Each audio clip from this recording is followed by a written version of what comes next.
All right, what you want to do is jack it up and support it. Remove your rear tires. The lug nuts are a 19 or a 3/4. And then you want to come over here to the caliper and you want to remove the caliper slide pin bolts. One here and one here. And these are a 9/16 I put on there, or possibly even a 14. These are kind of rusted, but broke them loose, it came off. 15 fit too loose, and the top one looks like that, and then the bottom one looks like this one. If this little bushing is swelled up, and when you try to push it back in there, it won't go on there, and then you have to replace that little bushing. Okay. Then you want to take off your caliper, wiggle it, slide it off like that.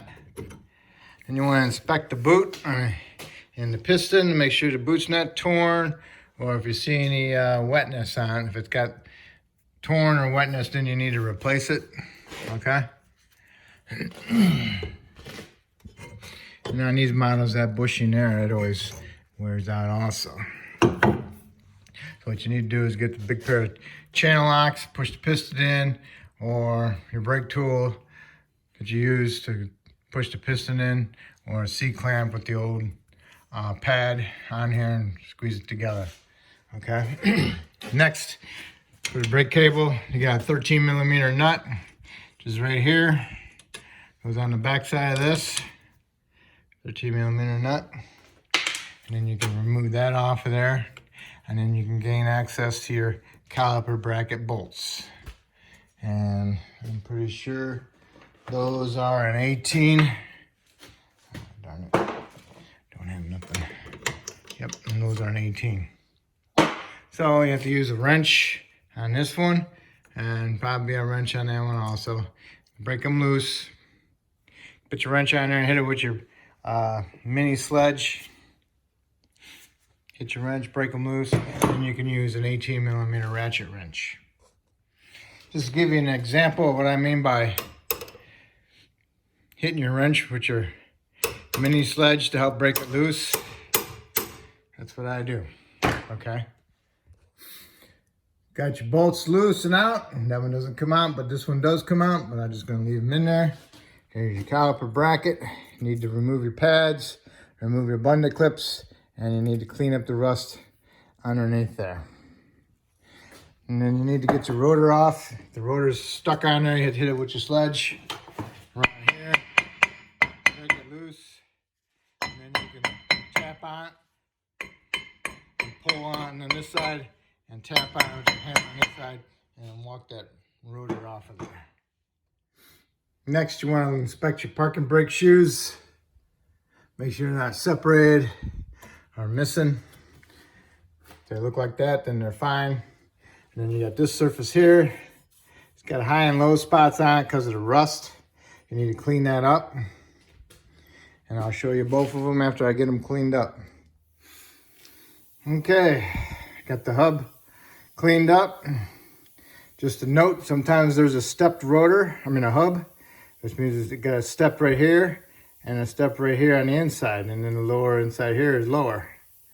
It looks like this is a stepped hub, but I don't feel it. It's got the lines of it, but it don't. But anyway, if it does have the step, don't wear the steps out. Just get that area of the step nice and clean. Okay? Because the step would be here and in here. Okay? So now you got that clean. Got your piston pushed back in.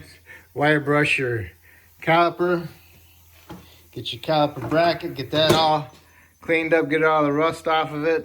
And you want to put some paint on it and let it sit before you put your hardware on them. And before you put your rotor on here, I put a fine film of anti-seize on here. That helps to keep it from rusting up, and also next time when you do a brake job, it won't be so bad. Okay, before you put your rotors on there, you want to wash them with some soap and water or some brake clean on the rotor itself. Do not put any brake clean on your pads. Brake clean would eat the new style pads.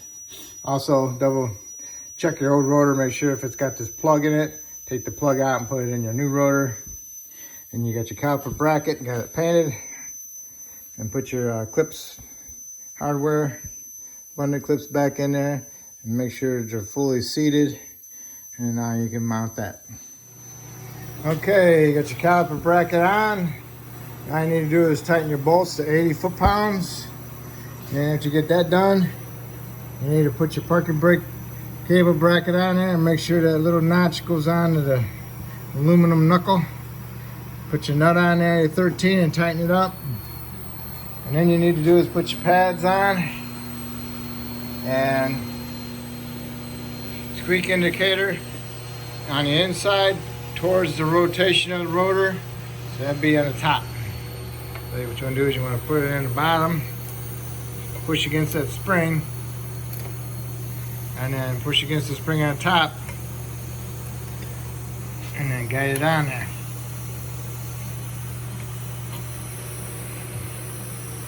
Go and take 2 hands and a flashlight. I'll try to do the top first.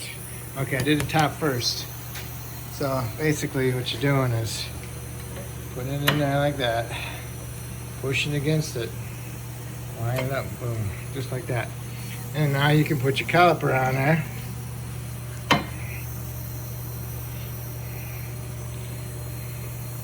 Slide it on there and guide your boots with it, okay? Make sure your boots don't get pushed over with it. So you want to straighten them out, all right? Okay, your caliper slide pin bolts, make sure you clean them up and put some brake lube on them or some Sil Glide.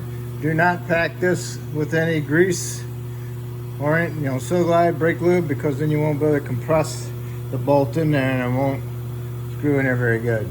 So, and don't forget, the bottom one has the bushing in it. So you want to get them in there, get them finger started, and then snug them up and then tighten them to 35 foot-pounds. Okay, you got them tightened. And you want to make sure that your flex line is not twisted or anything, okay? And also you want to inspect it for cracks. If there's any cracks in it, then you want to replace it, all right? Or if there's any leaks on it. This is wet because I had the brake lines, I did brake lines on it, okay? But anyway, there it is. Do the other side exactly the same way, and that will be it. And then you need to do is put your tires on and your lug nuts. Tighten your lug nuts to 100 foot-pounds. Lower it down. Go inside. Pump your brake pedal a couple times. Make sure you got a decent firm pedal. Reason why you want to do that is to make sure you have brakes when you do put it in drive or reverse. Okay? Because if you don't do that, you won't have any brakes until you pump it up a couple times, and by then you already hit something. Okay? So double check your fluid level in your master cylinder reservoir, okay? And after that, you're all set. If I helped you out with this video, that's awesome. If you could help me out and subscribe, I appreciate it. If you already did, I want to thank you.